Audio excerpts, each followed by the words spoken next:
A sky so blue upon my eyes with a thankful heart. Today is another brand new start. Dear friends all over the world, welcome back again. This is Mr. Osama Muqbil, the English teacher and the self-improvement coach.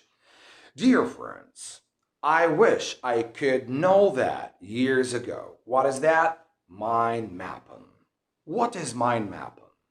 How can we draw a mind map? How can we use it? What are the steps that we have to follow through to absorb this wonderful habit, to avoid any embarrassment when we want to talk, write, or plan for anything? But first of all, before we answer these questions and some others during this episode, I'd like to share with you a very touching story I witnessed myself 16 years ago. I had a speaking test. The professor asked his students to get in his office one by one. It was my turn. I was sweating all over my body. My heartbeat was extremely fast, and I felt that the cat got my tongue. When I got in, I realized that there were, slips of paper thrown into his desk. And he asked me to pick up one of those slips to realize that there was a topic written on that slip of paper. When I unfolded it, my topic was university life. I couldn't speak very well at all. My ideas were scattered here and there, and I felt that I didn't know English at all. Unfortunately, my performance was horrible. I wish I could know mind mapping at that experience so that I would make miracles.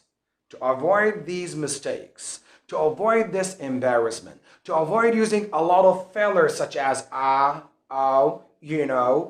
want you today to learn how to use the mind map. For sure, at first, everything is very challenging.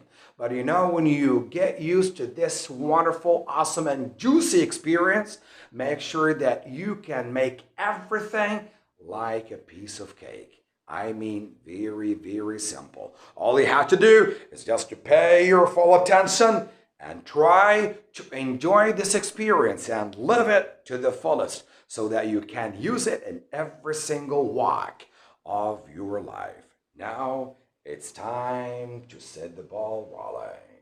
Here we go, dear friends. As I told you, you may think that mind mapping is very hard and extremely complicated. But guess what? The more you practice it, the easier it becomes. At first, you may think that you have to work very diligently. You must make a lot of efforts.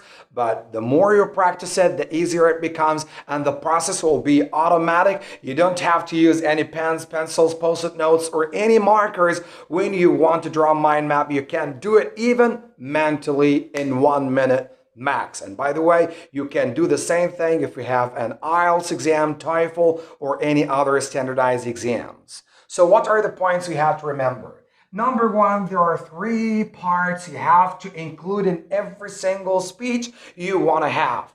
Number 1, the introduction. Number 2, the details. And number 3, the conclusion. You have to remember these are 3 points. When you want to speak about any topic, you must remember that the first thing you have to start your speech with is the introduction. 1 or 2 general ideas about the topic, and then you mention the main idea of the topic you want to express. Number 2, we have the details. You have to support your main idea with some points, with some examples, or maybe some short stories so that you can make your speech as exciting and thrilling as possible. Number 3, we have conclusion. Now this is the end of your speech. You just finish your speech with 1 or 2 simple sentences that talk about your feelings in general. So please remember these are 3 steps. Number 1, the introduction, details, and conclusion. Beginning, middle, end. Beginning, middle, end. Beginning, middle, end. Introduction, details, and finally conclusion. Now, here we go. We are talking about the mind map. At first, you have to write the big title in the middle. Then you draw all the 3 arrows around this topic. And you must remember the number 3. 1, 2, 3. Just mention 3 points about the topic you want to talk about.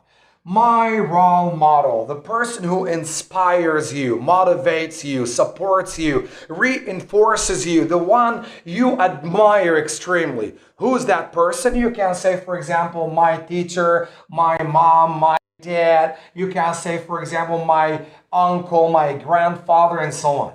So my role model is my father, for example, or my teacher. Here you have to mention 3 reasons. Why do you think that this is your role model? Give me 3 reasons. Number 1, because he is very motivational. He motivates me all the time. He encourages me to achieve my dreams. So motivational, you must ask, why do you think that this person is motivational? You should give me just one simple reason. Likewise here, he is wise. You know that when a person is wise, he has much knowledge about, different topics in different spheres of life, and he or she knows well how to deal with the blows and the big problems of life. So why do you think that this person is wise? Because he teaches me how to solve my problems. And number 3, positive, and I like this a great manner, and you have to be endowed with it all the time so that you can be strong, confident, and very determined when you want to achieve your dreams and you want to break any roadblocks. Now you have positive. Why do you think that this person is positive? Because he knows well how to let me feel good, since he always says that feeling good is very crucial or very important to have a great life. So these are the 3 reasons why I think that this is my role model. Okay, my role model is my teacher because, by the way, the 3rd point I want you to remember all the time, don't use a lot of ands. Don't use a lot of ands. For example, my role model is my teacher because he is motivational. He encourages me all the time, and he is very positive because he always, helps me feel good about myself. And.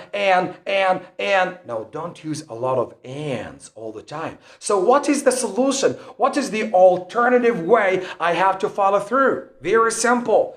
Use these transitions. First of all, second of all, last but not least. Now, all of these ideas are related to the details. And then finally, when you want to finish your speech, you can say, finally or eventually, I can't imagine my life without this a great person. Now, this is the conclusion or the end of our speech. So please remember to use these transitions. Why? Because these transitions help you move easily from idea to idea. First of all, second of all, last but not least, and finally or eventually, okay? Now, I'm going to speak using these steps.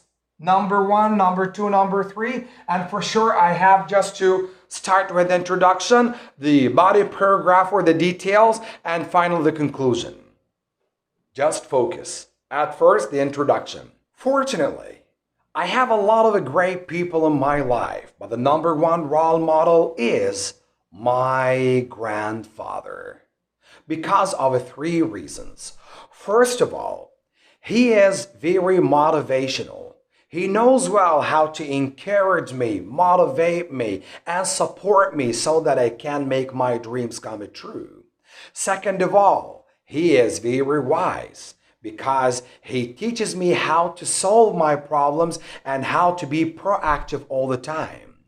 Last but not least, he is very positive. He always focuses on the bright side of his life. And he knows well how to let me feel good about myself because he always says that feeling good is extremely crucial to have a great life. Finally, I do appreciate the existence of this great person in my life because he influences me in a very awesome and wonderful way. As I see, introduction, body paragraph, and finally, conclusion.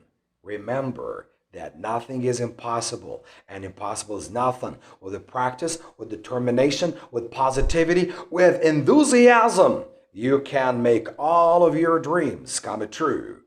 Practice makes perfect. Until I see you again, I wish you an awesome weekend full of love, passion, inner peace, and all kinds of ecstasy.